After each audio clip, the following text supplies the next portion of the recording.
Bueno, bienvenidos queridos y amigas a mi canal. Soy Mascarón, el abuelo madridista, y hoy tengo el gusto de participar conmigo a un compañero, un madridista de España.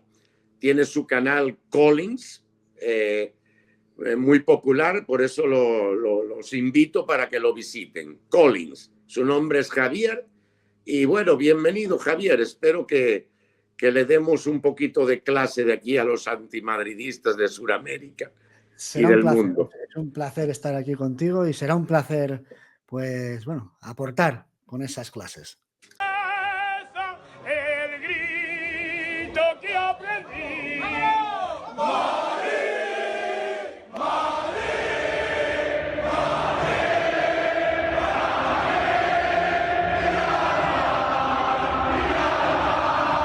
Bueno, muchas gracias por aceptar la invitación.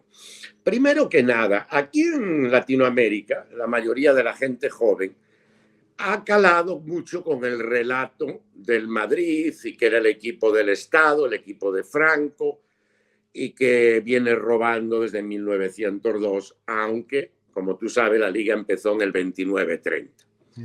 Y entonces he decidido hacer esto con mis pequeños conocimientos y con lo que tú me puedas aportar. Sí. Antes de la guerra civil, yo vi que el Real Madrid tenía un equipazo. De las 6 primeras ligas, antes de interrumpirse por la guerra, ganaron 3. El equipo más fuerte de aquella época, el que competía con el Madrid, era el Bilbao, de hecho, que también ganó, creo que la mitad de las primeras, durante la República, las primeras copas de la República, que luego fueron la Copa del Generalísimo y ahora es la Copa del Rey. El Madrid no ganó otra liga hasta el año 54, 15 años después de que Franco entrara al poder. Entonces, ¿cómo es posible que digan, oye, si fuera el equipo de Franco, pues lo ayudarían ya de empezar, ¿no? Parece que estuvo Franco despistado unos cuantos años, así es. Efectivamente, el primer Madrid galáctico, luego se hizo popular ese concepto, ¿no? Ese término con Florentino, pero el primer Real Madrid con grandes estrellas que era la admiración, era popular en todo el país, fue el Real Madrid republicano de la República, antes de la Guerra Civil, y bueno, y con un símbolo que era don Ricardo Zamora, portero mítico, nacido en Barcelona, pero jugaba en el Real Madrid, y fue una pena, evidentemente, la guerra, porque todas las guerras son una desgracia, pero lo deportivo fue una pena para el Real Madrid porque truncó un equipo que era tremendo, lo truncó de cuajo. Y fíjate, si quieres, te voy a aportar una anécdota que es tremenda, es muy poco conocida, incluso en España, y es que cuando el Madrid estalla la guerra, claro, está en el bando republicano, y hay un momento que las tropas del general Franco pues van asedian Madrid, y el Madrid tiene que huir. El Madrid como equipo, todos los jugadores tienen que huir. Y entonces lo que hacen es pedir permiso a la única zona del país donde aún se mantenían una serie de equipos y una liga local que habían conformado, que era en Cataluña. Y total, que el Madrid pidió permiso a la Liga Catalana para formar parte de ella. Y todos los equipos catalanes, todos, excepto uno, se mostraron solidarios para que el Madrid pues huyera de aquel asedio militar y pudiera jugar la Liga Catalana, pero por culpa de ese equipo, que era el Fútbol Club Barcelona, que no fue tan solidario como el resto, pues no pudo jugar aquel torneo. Dice la historia, inclusive, que durante la guerra el Real Madrid nombró al señor Antonio Ortega, un coronel del ejército republicano, sí, y fue fusilado. Sí, efectivamente. Un presidente del Real Madrid, el Real Madrid se le fusiló. El Barcelona siempre ha dicho que a ellos se les fusiló un presidente, es verdad, el señor Suñol. El Madrid también tiene un presidente fusilado, que es el presidente Ortega. De hecho, tiene otro presidente que estuvo en la cárcel en aquellos años de la guerra, Rafael Sánchez Guerra, que era un ministro socialista de la República y era presidente de Real Madrid, presidente electo, ese no era un militar, era presidente electo, y al final fue pudo escapar de la cárcel y fue ministro de la República en el exilio y fue durante años el presidente de Real Madrid. Pues mira tú.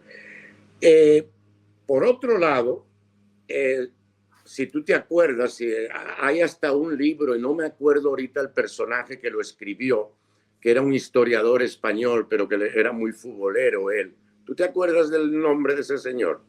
No. Historiador así, si era de historia de Real Madrid, puede ser Vagamonde. Si no puede ser Salazar, es el más digamos, el que más, pues no sé decirle crédito, autoridad. Más autoridad tienes es Salazar. Pero no sé si te refieres a este o a otro. Creo que es a otro. El Bernabéu queda destrozado después de la guerra. Totalmente, Parece que se fueron y se robaron toda la madera de las gradas, porque en aquella época los puntales y todo eso eran de madera. No quedó nada. Y estuvo a punto de desaparecer. De hecho, cuenta la historia que quedaron solo 4 jugadores del equipo original. Efectivamente. Hubo fusilados, hubo También. presos, algunos escaparon de casualidad. Sí. El propio Ricardo Zamora estuvo a punto de ser fusilado. Murió Monchi Triana, fusilado. Por los dos bandos, por los dos bandos hubo gente que tuvo que escapar, gente que fue fusilada, gente que se libró por los pelos. Y sí, no existía todavía el Bernabéu como tal, existía el Estadio Chamartín. Y que quedó destrozado, por lo que dices tú, porque se utilizaba el material entonces fue una labor titánica que correspondió a Santiago Bernabéu, que lo que hizo fue pues convencer a 3 o 4 y ir buscando a los antiguos socios puerta por puerta y proponiéndoles pues eso, que es algo titánico y enorme, es la mayor gesta que ha tenido la historia de Real Madrid, y es que fueron los socios, no gente rica, gente de clase media, que con un coste personal muy alto pusieron su dinero todos para poder financiar la construcción del Santiago Bernabéu, del primer Santiago Bernabéu, y fueron los socios de Real Madrid. Bernabéu pidió pues esta participación o esta voluntad a los socios y respondieron masivamente, en unos momentos terribles donde la gente pasaba hambre realmente. O sea, en España estaba muy mal todo el mundo, todos. Dicen que ya en esa época había más o menos 40.000 socios. Parece mentira. Y gente de dinero, si había 20 o 30 eran muchos. Las demás eran que si el carpintero, el zapatero, el de la farmacia, y el que vendía las telas. O sea, era gente normal. Y ponían lo que podían.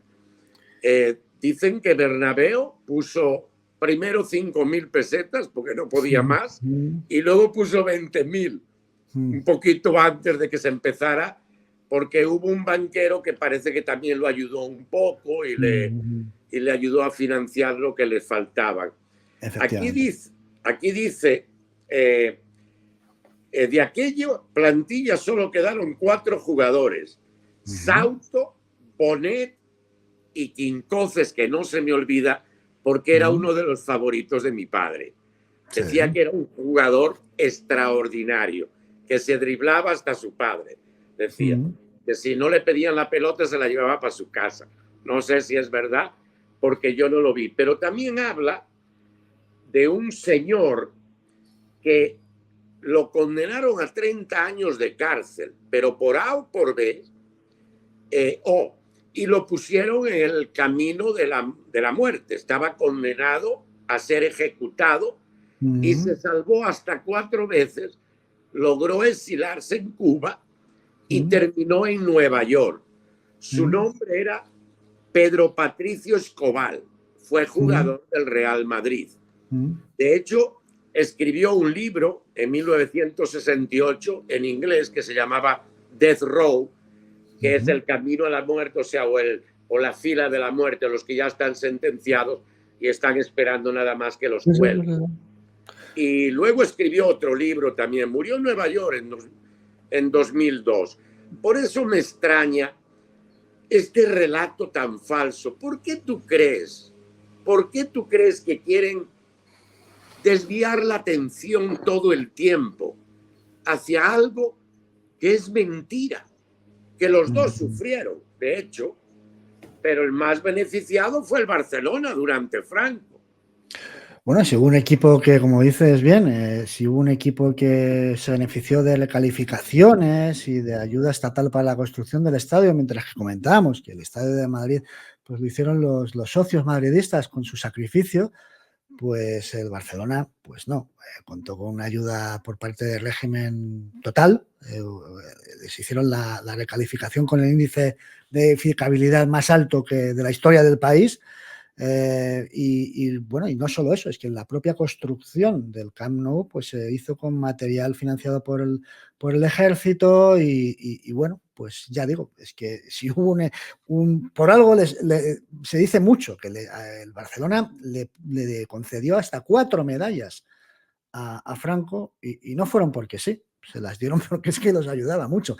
El fichaje de Kubala, aquí yo creo que hay un punto de inflexión en el relato del Barcelona, relato falso, relato que se ha manipulado muchísimo por lo que yo llamo la historiografía barcelonista, que pues, ha actuado con fines políticos, un poquito para hacer una representatividad entre lo que pasaba en el fútbol y lo que pasaba en la política según su visión. Y ya digo, en ese relato barcelonista, pues como te digo, en el relato barcelonista pues se utilizó como punto de inflexión el caso de Di Stéfano, pero es que previamente al caso de Di Stéfano está el caso Kubala. Sí. Kubala es un jugador que lo tenía hecho en Real Madrid, hecho. No firmado, pero sí un acuerdo, y bueno, no, miento, firmado. Y entonces llevan el contrato a la federación y la federación no mandaba a Real Madrid. De hecho, el vicepresidente era un señor que era del Fútbol Club Barcelona, directivo del Fútbol Club Barcelona, que no admite ese contrato, no admite el transfer y tira para atrás el contrato de Kubala. Hay unos problemas aquí con el transfer de Kubala porque digamos, era un fugado de la antigua, de la Europa del Este. Y la cuestión es que justamente en ese periodo que aquí están con estas gestiones, el Barcelona consigue firmar a Kubala también. Y ahí es cuando la federación accede a tramitar el transfer. Cuando Madrid ya lo tenía, lo había firmado y había intentado esa gestión anterior. Bueno, pues luego llega el caso de Di Stéfano, que bueno, ha sido manipulado torticeramente. Sí. Se ha dicho que hubo intervención del régimen, no es cierto, no hubo ninguna intervención del régimen, solo hubo una intervención por parte de un miembro que, bueno, podía tener la connotación política que quieras, pero era un miembro de la FIFA. Y aquí la única institución que decidió fue la FIFA. Y no hubo ninguna decisión por parte de ningún miembro oficial del régimen. Y no solo eso, es que si uno estudia el caso jurídicamente, el Madrid tenía toda la razón del mundo. Era un jugador que estaba, pues que tenía una copropiedad, era propiedad de Millonarios, propiedad de River Plate. El Barcelona lo ficha a River Plate y River Plate en un contrato firmado estipula que yo te cedo mi parte, pero tienes que, con esto no vale, es que está clarísimo en el contrato de venta de Di Stéfano de River Plate a Barcelona, dice, tienes que ficharlo a Millonarios, si no, no vale. Y no lo firman. Van a Millonarios, le intentan fichar al jugador y Millonarios se lo puso facilísimo, pero facilísimo, que da una cifra exigua. El Barcelona no aceptó, fue una cosa rarísima. Millonarios viendo que ofreció 30.000, pedía 30.000 creo que dólares, el Barcelona ofreció 25.000, eran 5.000 euros, perdón, 5.000 dólares de diferencia, y al final incluso Millonarios hace el gesto de decir, bueno, va, jugar un amistoso aquí en Colombia, que estaban de gira el Barcelona en América, jugad aquí y ya está, esos 5.000, y el Barcelona no aceptó. Y todo pasó porque es que el Barcelona intentó fichar a Di Stéfano porque Kubala enfermó gravemente, pero muy gravemente al punto que le dijeron va a tener que dejar el fútbol. Intentaron buscar a un relevo de esa categoría, encontraron a Di Stéfano y mientras estaba en todo este proceso de negociación, de tiras y aflojas, resulta que casi milagrosamente Kubala se cura. Nadie esperaba, no ya que se curase, ni que volviese a jugar al fútbol, y se cura. Y de repente que Barcelona, que está en una situación económica delicada, se encuentra con que su jugador, su gran estrella, ha vuelto, se pone a jugar, empieza a marcar goles, ganan la Liga, y Stéfano ahí en Barcelona esperando y diciendo, bueno, conmigo qué pasa, y ellos no aceptan el pago de esa pequeña parte que les pedía Millonarios, porque realmente ellos lo que querían ya no lo querían. Entonces, ¿qué hace? Le dicen a River Plate que se lo devuelven. River Plate dice que a mí no me lo devuelves, yo quiero mi dinero. Le dicen a la Juve que se lo venden, la Juve dice que no. Claro, ahí está el Madrid, que tenía la parte de Millonarios, y el Barcelona lo que no quería era dárselo al Madrid. Y entonces, ¿qué hacen? Pues montan aquí un relato en clave política, de que si el régimen, de que es el victimismo, de que si nos lo han quitado, que fue completamente falso cuando la decisión de que Di Stéfano no fuese de ellos fue solo por decisión suya. Podría haber sido suyo fácilmente y renunciaron a él. No quisieron pagar la parte porque la FIFA aparentemente dijo, bueno, como uno tiene el 50% de River, el otro de Millonario, que juegue un año en uno, en otro, tiraron una moneda y tocó que el Madrid jugara el primer año. Después tuvo la opción al terminar esa temporada de comprar la otra parte y se negó. No tenía la plata. Como siempre, el Barcelona nunca tiene plata. Siempre se las arregla para fichar, pero lleva en bancarrota desde Franco. Te voy a decir lo que dice la historia. Sobre lo de Kubala, dice que la Real Federación Española se negó a que el Madrid fichara a Kubala y se lo metieron al Barcelona. Fíjate tú, porque estaba controlada precisamente por el régimen. Y sobre lo de Di Stéfano ya lo sabemos, no quisieron pagar y punto. Ya está. Y terminó jugando en el Madrid porque hay fotos. Entonces, bueno, dejando atrás lo de los jugadores, porque ya es que yo no he visto gente más llorona que estos sinvergüenzas. En los años, a mediados de los 40, como tú dijiste antes, que, bueno, primero déjame regresar un rapidito atrás. El equipo que realmente era de Franco no, porque a él le gustaba, era la caza y la pesca. Sí, el no le de gustaba. futbolero no tenía nada. Un gallego de esos raros, porque no era de Orense, si no le hubiese gustado más el fútbol, como yo. Pero el Atlético de Aviación era el equipo que estaba lleno de coroneles y generales, eran todos los directivos. Inclusive había un par de jugadores que eran oficiales o soldados o algo por el estilo. El Atlético de Madrid estaba en segunda división antes de la guerra civil. De golpe y porrazo, el gobierno de Franco quiere unificar a los tres equipos y hacer uno solo para la capital. Y don Santiago Bernabéu se niega. De golpe y porrazo, termina la guerra, deja de existir el Atlético de Aviación, pero el Atlético de Madrid aparece en primera, sin haberse ganado el ascenso ni nada. Aquí estoy yo. ¿Por qué están tan calladitos los del Atlético de Madrid en todo este berenjenal del Real Madrid, Barcelona y Franco? ¿No será que ellos tienen la respuesta a todo, a todo y no les interesa? Es la segunda vez que el Real Madrid le ofrecían esa posibilidad de unificarse con el Atlético de Madrid, con más equipos de Madrid, para hacer un gran equipo en la capital. Porque la primera vez fue anterior, fue en tiempos de Alfonso XIII, el rey, antes de la República. Y lo que sucedió fue, fíjate, una operación inmobiliaria por la cual el terreno del Metropolitano, ¿vale? Pues ahí lo que le pidió, bueno, era propiedad de la corona. Y eran unos terrenos que los querían vender, lo iba a recibir la corona, querían hacer un equipo unificado, los dos grandes equipos de Madrid, hacer un estadio pues para tenerlo en copropiedad los dos. Y el Madrid se niega, eso le sienta muy mal a la corona. Y fíjate, Madrid es real, el Real Madrid desde tiempos de los fundadores, pero el Madrid se niega y no accede. Es el Atlético de Madrid el que al final accede a eso. La segunda vez en la que tú has indicado que también en tiempos de Franco, efectivamente, en los años 40 se les pide la unificación y el Madrid se vuelve a negar.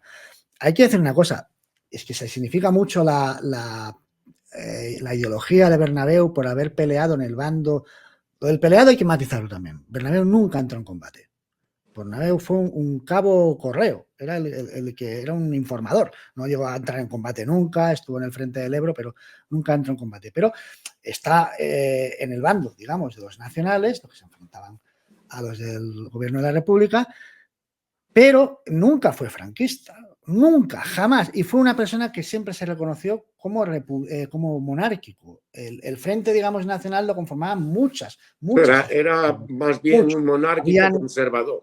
exacto, habían monárquicos conservadores, conservadores de la Ceda, habían pues fascistas de José Antonio, habían gentes partidarios de General Franco, habían carlistas, habían toda Sí, una serie pues, de corrientes, igual que en el otro bando, igual, anarquistas, comunistas, socialistas, republicanos, de todo.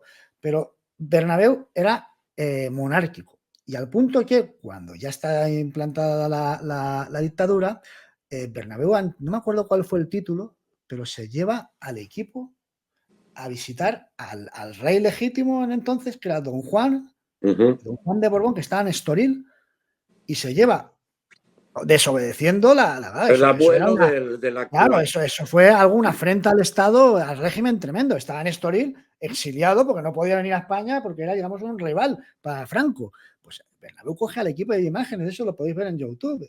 Se lleva al equipo y se lo lleva a Estoril a brindar los honores a todo el equipo a don Juan de Borbón, el padre del que fue luego rey, Juan Carlos, abuelo del actual Sí, correcto. rey, y se los lleva allí. Y eso fue algo muy, muy mal visto en el Pardo. Dicen que estuvo a punto de ser exilado porque lo amenazó tan fuerte que tenían miedo de volver a entrar y amenazó con disolver al Real Madrid también. O Hubo sea, muchas afrentas de Bernabéu al régimen, muchas. La más sonada, la anécdota más conocida fue su enfrentamiento con Millán Astray en el palco del Bernabéu. sí, Es el el que le fundador de faltó la al Legión. respeto Le a la faltó un esposa respeto a de una señora y Bernabéu es un señor, Era la esposa persona. de un diplomático, si no me Exacto. equivoco, inglés o algo así, o Sí, y francés. le soltó una grosería al militar Sí, se pasó, estaba se tomado. pasó y Bernabéu le dijo que usted se va de aquí y expulsado del palco. Sí, Claro, bueno, lo reaccionó. mandó a uno de seguridad, que fue lo que más Sí, le jodió, que no sí. fuera el propio Bernabéu. Total, que el otro le retondó la muerte. Le Sí, retondó sí, la muerte. sí. O sea, Se le sacó el pero el otro guante se y todo. mantuvo.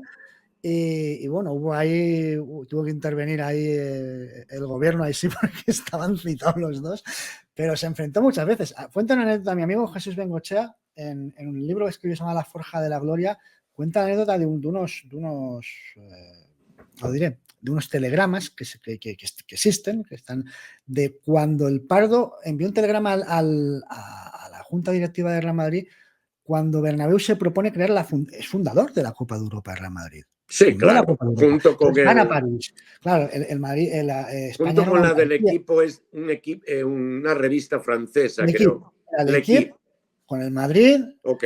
Y entonces, pues, convocan una reunión en París. Y claro, España era una autarquía, era un régimen cerrado al mundo. Y el Pardo, el gobierno de Franco, el régimen le dice a la Bernabéu que no le da permiso para ir a París, que están en contra de aquello. Y hay un telegrama de Bernabéu diciendo, pues me van a tener que parar en la frontera porque yo que me voy para allá. No le Correcto. pararon y tiró para allá. O Y sea, es tiró que para la allá. Bernabéu, ya digo, fue una persona que Las nunca, tenía jamás, bien puestas. con todo, con cualquiera que osara, si él quería algo, con honestidad, tiraba para adelante y no lo paraba nadie. Llegamos al punto donde me gustaría contarte una pequeña anécdota. Contaban aquellos viejos que yo de niño miraba en un bar-restaurante de mi padre estilo español, una tasca, todo comida gallega y del resto de España. Mi madre era muy buena cocinera. Ella salió de un pueblito de criar ovejas a los 16 años para la casa del dueño del Banco Nacional de España en Huelva y terminó de ama de llaves. O sea, era muy avispadiña. De hecho, llegó a Venezuela de cocinera en un restaurante y a los 4 años era dueña. O sea que no sabía multiplicar por más de 2 cifras. Pero tú le ponías bolívares y te hacía ecuaciones. O sea, era una avispadísima la gallega. Cuentan las leyendas, lo que yo escuchaba, que en ese momento no le prestaba atención, porque siempre yo fui muy escuchante. O sea, yo me la pasaba así, cuando los viejos hablaban, y mi padre, que era más bruto que un arao, de esos gallegos de antes, vete para allá, ¿qué haces aquí, hombre? Vamos, porque ya era de tarde, Y como había bebida, pues la sanidad no permitía menores alrededor de la barra, tenía que estar en el lado del restaurante, pero yo con la oreja parada todo el tiempo. Y te digo una cosa, había republicanos, entre paréntesis franquistas, como mi padre, que ese no fue ni a la guerra porque era un niño. No. Sí, había nacido, pero tenía 6 años. O sea, de esos que cayeron de un lado y del otro y que nada. Yo nunca vi ahí discutir por la guerra civil ni por nada. Todos cagados de la risa, jugaban dominó, los vascos jugaban mus con mi padre porque él sabía de todo. Mi padre era bueno jugando todo, hasta fútbol. Fue uno de los fundadores del Club Deportivo Orensana en el año 51, antes de llamarse Orense. De hecho, hay un libro que sacaron hace unos años con los 50 años y hay una peña, Peña Malaquías, que a ver si consigo la foto y la monto aquí, al momento que lo nombro, donde estoy yo agachadito con 6 o 7 años, ahí entre todos. Y el equipo que ganaba en España la Liga venía a jugar una copa muy importante a Caracas todos los años. Vino el Santos, el Peñarol, el Botafogo, el Real Madrid, el Barcelona, el Bilbao. Yo vi al Bilbao jugar contra el Académica de Portugal. Cada vez que venía un equipo español, todos iban al partido. Republicanos, franquistas, carlistas, yo qué sé, falangistas, y todos aplaudían. Pero cuando venía el Madrid, se paraba la ciudad. Era algo fuera del otro mundo. Carros presidenciales y las motos, como si llegara el presidente de Estados Unidos, acompañando al Madrid. Era bárbaro. Y yo le escuché a mi padre una vez decir, porque uno le dijo que parece que era del Bilbao, pero eran todos amigos. Y tú que eres gallego y que nada que ver con Franco, ¿qué carajo? ¿Por qué? ¿Por qué el Madrid? Ya esto fue en el año 63, 64, ya el Madrid había ganado las 5 Copas de Europa. Y dice, mira, primero yo fui del Madrid porque ahí había un gallego, Paíño, que fue de los mejores que tuvo el Madrid, no sé qué.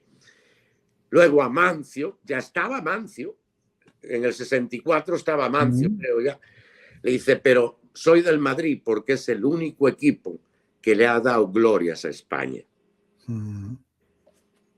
Y por eso te interrumpí, porque Bernabéu llevaba al Madrid, era para que los... se me tranca la garganta. Los emigrantes sufrimos mucho. Claro. La gente se cree que todos son millonarios y la plata andaba por el suelo y todo.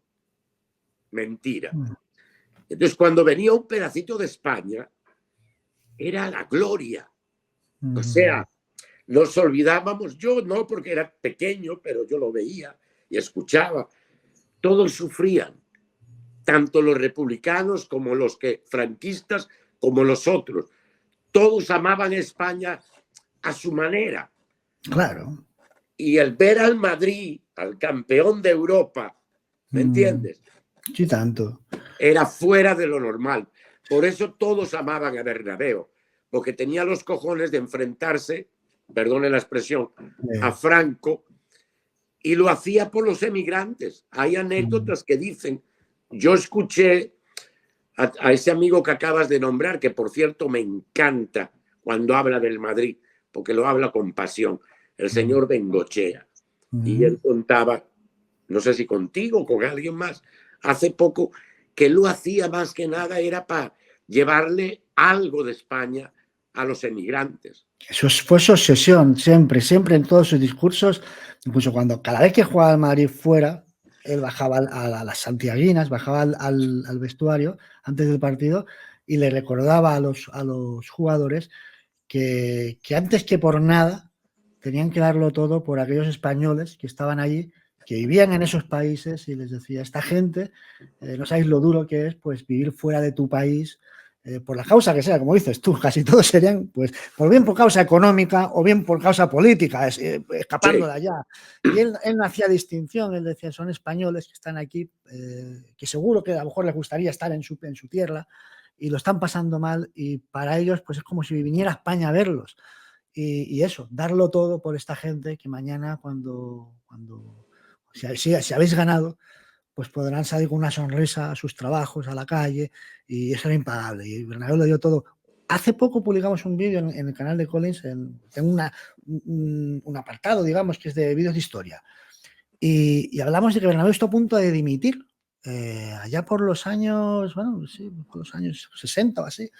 Y estuvo a punto de emitir, decía, no entiendo, decía, por el desapego que había en España, y no lo achacaba a un tema político, decía, lo achacaba a la envidia, o no sabía qué. Decía, somos, todo el mundo, somos admirados, queridos, vamos a jugar a todos lados, y sin embargo aquí en España, ¿qué nos pasa? ¿Por qué nos reciben así? ¿No? Y él no lo entendía, y ya digo, hace como una declaración a la prensa diciendo, me parece que lo voy a dejar.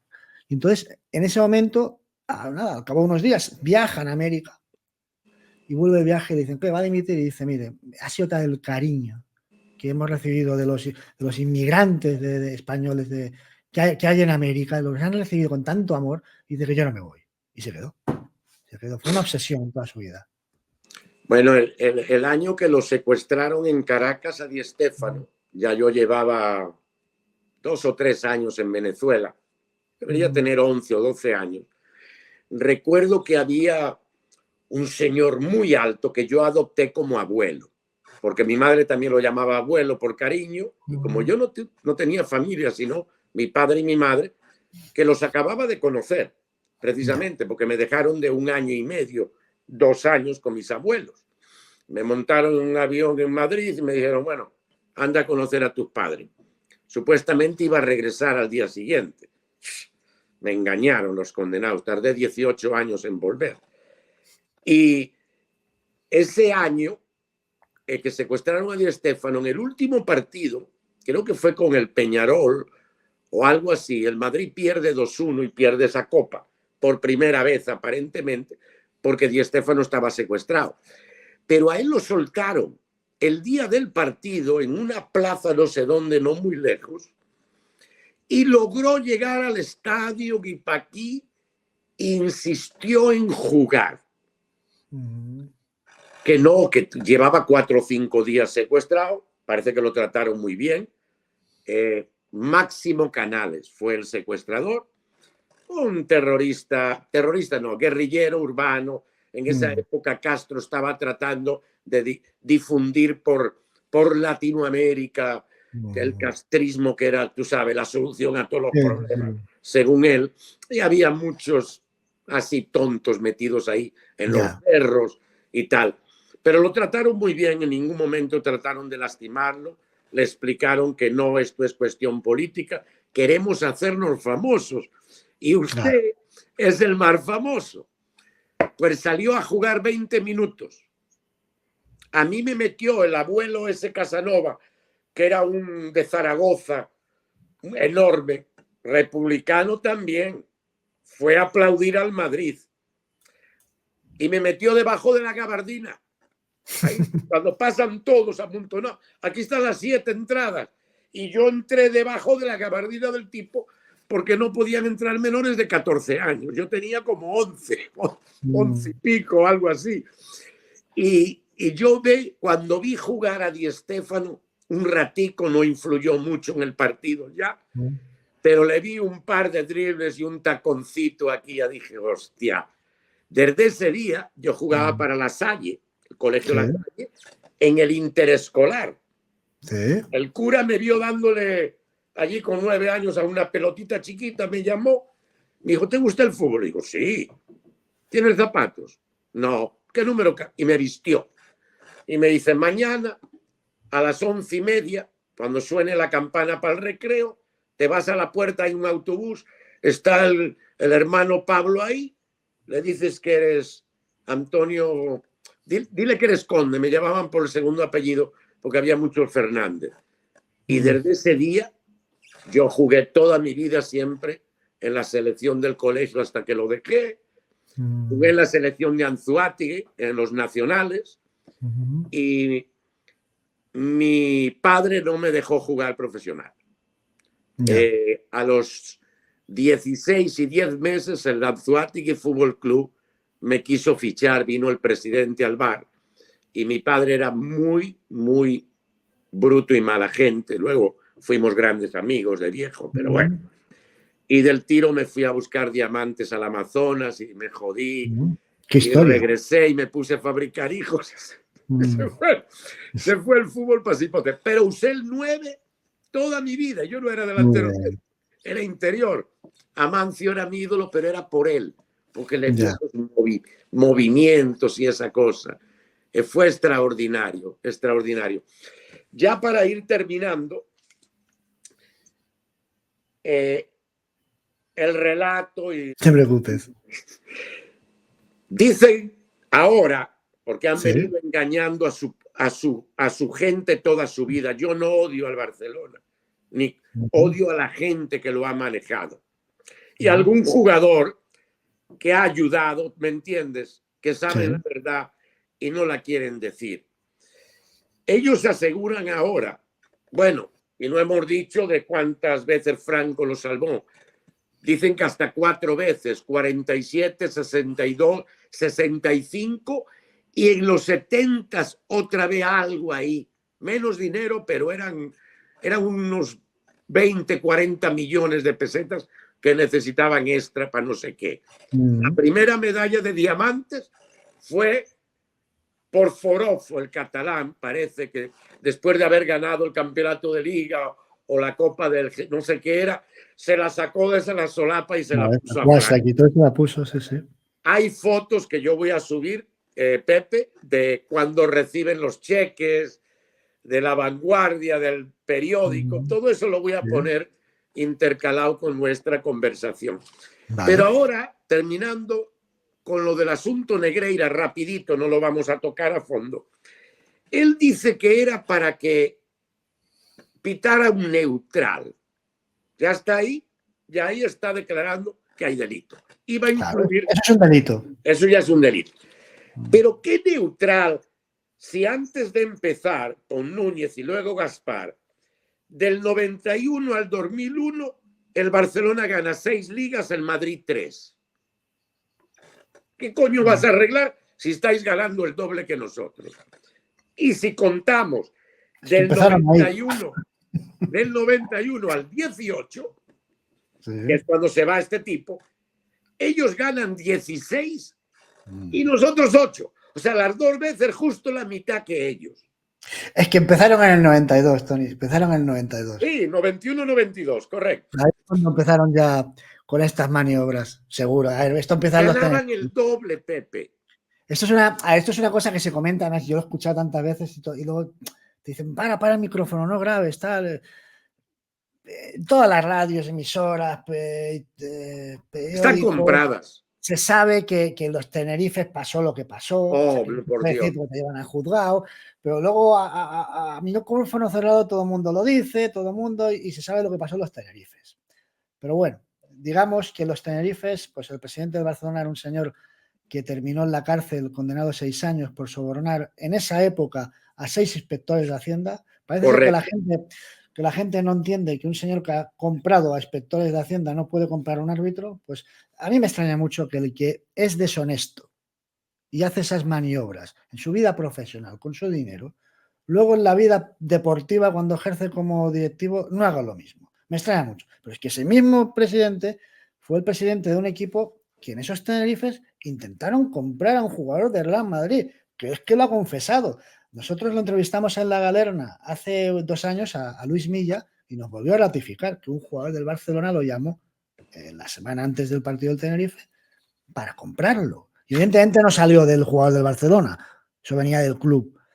Pues el que intenta comprar a un jugador, intenta comprar a un árbitro.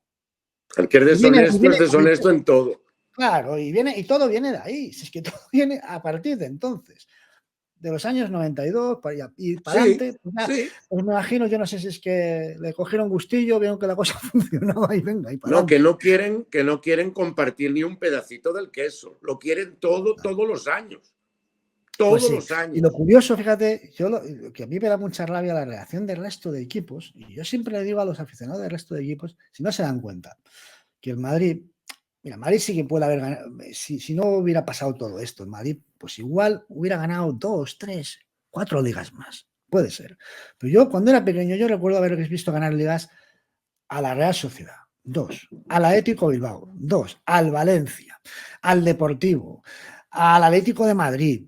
Y la gran diferencia que ha Al pasado con todo Sevilla. este colgado al Sevilla, pues con todo este Negreirato, lo que ha pasado, si el que lo ha pagado más no es el Madrid, o sea, el Madrid seguro que se ha quedado sin ganar, pero han sido ellos. El resto de los El equipos. resto son los que se han quedado arrinconados en la marginalidad. Se han Correcto. quedado absolutamente, porque el Madrid siempre va a priorizar su hogar, que es la Copa de Europa, y va a echarlo todo ahí, ¿vale? Entonces, pero es que han sido ellos, Es no que se dan no le cuenta de queda que más vosotros remedio, habéis Pepe. privado de poder disputar, como siempre, pues cada 3, cada 4 años, ganar una liga o no que no sea el Madrid o Barcelona, y no ha pasado porque ellos lo han copado todo, Todo, todo. todo. ¿Y cuántos equipos habrán bajado a segunda por 1 o 2 puntos de ese partido, como el de Leibar, que le Claro. robaron aquel año Amigo que de el Leibar, esas imágenes de Leibar son Es que no tremendas. soy, ¿sabes dónde estaba yo? En Torrelavega, en un café viendo el puto partido y había un catalán al lado, hermano de mi amiga, o sea que yo no podía tampoco decirle mucho. Y viene el penalti aquel de Alba, que está a 1 metro. Está a 1 metro, luego Enfrente hablan de Guruceta, pero es que eso y es algo luego el de Neymar, que no lo igual, Neymar, toca. que se ve claramente que no, es que no puede haber Está dudas. así de diferencia No el puede haber tipo. dudas. En la semifinal aquella de la Copa de Europa Sí. con Mourinho, que Pepe no toca a Alves. Y los 2 partidos, bueno, Bueno, luego o hablaremos la un día vuelta de de lo de... la vuelta de ese partido en el Camp Nou es la jugada más absurda que he visto en mi vida, que es como un jugador de Barcelona, creo que es Piqué, empuja a un jugador de Madrid y al a empujar, Ronaldo y Ronaldo claro, roza a Bachar. Ronaldo, al ser empujado, cae sobre un jugador del Barça y al final la coge el Pipa y gol. Y nos anulan el gol porque Cristiano Sí, derribó un jugador de Barcelona sí, cuando ha sido Piqué el que la ha empujado. Es que fue una. claro, Y claro. nos ponía en la eliminatoria ese gol. Nos Sí, ponía pero en la nos eliminatoria. expulsaron a otro otra vez. Quedamos con Ah, 10. ¿qué dices? Han sido tantas y parece que no ha pasado nada, porque esto no es solo un tema. Yo creo que hay una corrupción sistémica aquí en España.